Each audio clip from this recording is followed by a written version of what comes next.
Hello and welcome to another episode of Blue Alpine TV. In today's episode, we'll talk about China potentially launching their own cryptocurrency, and we'll talk about Facebook reversing the cryptocurrency advertisement ban. But let's jump right into this first news story. We are talking about the bank in China, the People's Bank of China, the PBOC. They are filing, they have been filing for different patents in the past. I think around 40 patents so far, and they all are part of an aim to create a digital currency combining the core features of cryptocurrency and the existing monetary system. Now, quite interestingly, China has been always on the kind of verge, if you will, when it comes to cryptocurrencies. They have always been kind of very strict, be it against exchanges, be it against mining, yet still a lot of the Bitcoin miners are kind of centralized in Chinese cities. But at the same time, they want to now introduce their own cryptocurrency, or at least they have given in their patents regarding that. Now, first of all, creating patents and filing patents doesn't necessarily mean that you will use those patents. I think Apple, Tesla, and all of these different technology companies have hundreds, if not thousands, of patents that they will probably never use. And you file a patent, first of all, in order to kind of secure your way of intellectual property, obviously, to say this idea was mine or is mine and I will keep it. Maybe I'll use it, maybe I won't. But at the same time, most patents that get filed, at least in this area, I think are more patents to kind of as a precursor or pre information for what is to come in this case. Now, if you don't know about China or China's, I think it's breadcrumb system it's called. China is currently, or certain cities in China are currently trying out quite an interesting system, quite controversial in the Western society. It is using cameras, bus cards, public transport cards, invoice payments, and all of these things. So everyone in China or in these specific cities, I'm not sure whether it's already in the entirety of China, but I think it's only specific to certain cities, has kind of an online profile that the government actually sees. So if you're paying your bills late, that gets noted in your profile. If you're using public transport without subscription, that gets noted in your profile. Now, in reverse, if you're doing positive things, that gets also noted kind of in your profile. And that in return helps you, for example, to get credit or to get maybe even advantages when it comes to apartment hunting and so on and so forth. So this is kind of building these different profiles on all these citizens of China. And if you think about what is happening there, and if you think about a cryptocurrency or a digital currency, it kind of fits into the picture. So on one side you have all these profiles being created, and on the other side you have a cryptocurrency, or let's say a digital currency, where you have a blockchain element where you can see certain transactions of these people. And if you combine the two, it will be quite a powerful tool to both control and see what the citizens are up to. So you can, at the same time, while you're seeing that they have been late in paying their invoices, that they have, let's say, used this cryptocurrency. It could very well be that in the beginning, China will give certain discounts to use that cryptocurrency in order to really make it used.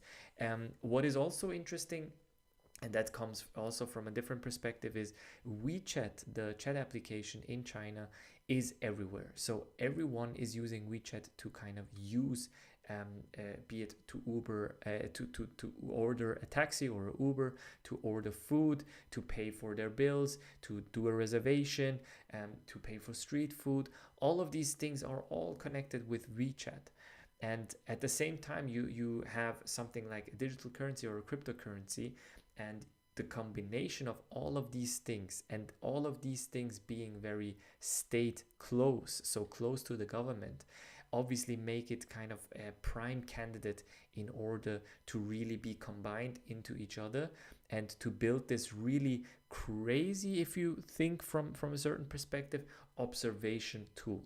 So you have a tool to observe, control certain people, to issue currency to certain people for good behavior, to take away currency for bad behavior, and all of these things. So it goes a bit further than just this one step, than just China trying to issue a cryptocurrency. I do believe that the end goal of all of these things is the combination of multiple things, by controlling the currency, by controlling the system for payments, and all of these things.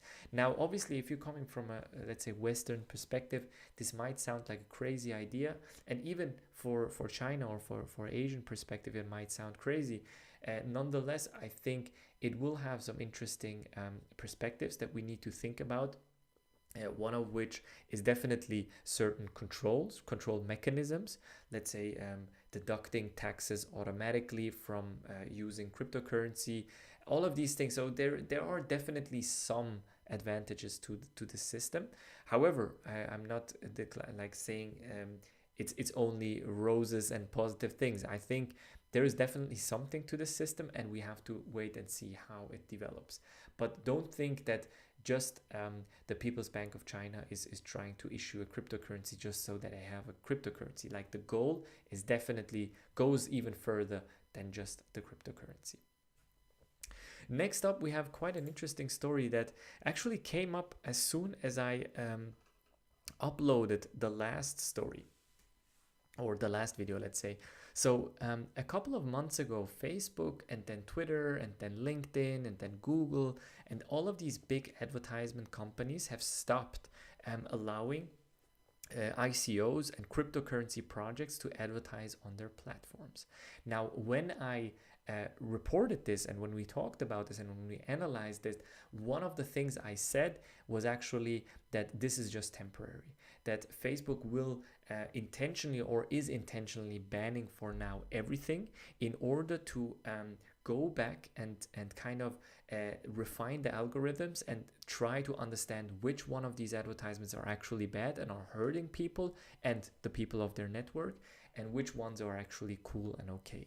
So yesterday they have actually announced that they are reversing this ban, so that ICOs, for example, are still banned, so no go on the ICOs, but cryptocurrency projects in general, be it any kind of website, let's say CoinMarketCap wants to advertise on Facebook, technically they would be allowed to do so now. However, what you have to do currently, I've checked this out, is you have to fill out a questionnaire and provide certain links and information about your product or your service and your website, and then Facebook is kind of judging you and judging whether your service can be harmful or not. Depending on that, your account will be kind of opened or closed for cryptocurrency advertisement. And if you're open for crypto advertisements, you are allowed to create advertisements, to publish advertisements on Facebook and their platforms, including Instagram and so on. Says here as well that Cointelegraph actually tried it a little bit, but they weren't really successful. So the problem is probably Facebook is getting a lot of requests right now for this. So we'll see what exactly happens. Now, different opinions came up regarding this, and some people said, well, quite bullish signal. We have A16Z crypto fund. We have Facebook reversing the crypto ad ban. We have Tether printing money again. And all of these things are kind of positive signs, and crypto will go back to what it was. Then there is also another opinion, but I don't think it's actually accurate, saying that, well, a lot of people are leaving Facebook. Facebook's user numbers are declining, hence why they need to keep certain interesting topics on Facebook, so they will reintroduce cryptocurrencies. I don't think Facebook is losing a lot of users right now. I think definitely it's maybe stagnating or come to a level where it's stagnating. But at the same time, I don't believe cryptocurrency is like the driver to get people back to the platform. Even if Facebook has this problem, I don't think cryptocurrencies will solve this problem, unfortunately. Not yet, at least. Nonetheless, I'm very positive and bullish on this news, especially because it was kind of my hope, but at the same time my thought, that they will refine this as we go. Probably ICOs at one stage will also be legal again, but we will have to wait and see. They will have to refine the algorithms. I do believe that, for example, Google will also reverse that that ban on the ads. So I think we are going towards a right direction here. The market is definitely maturing. The algorithms are getting better. Hopefully the scammers are being pushed out of the markets and are at least exposed in some kind of way. But it's definitely, the market is definitely maturing in a general way. With that, guys, we're already at the end of today's episode. Make sure to like this video, subscribe to the channel, subscribe to the podcast. I'll see you on the next one. Take care. Bye bye.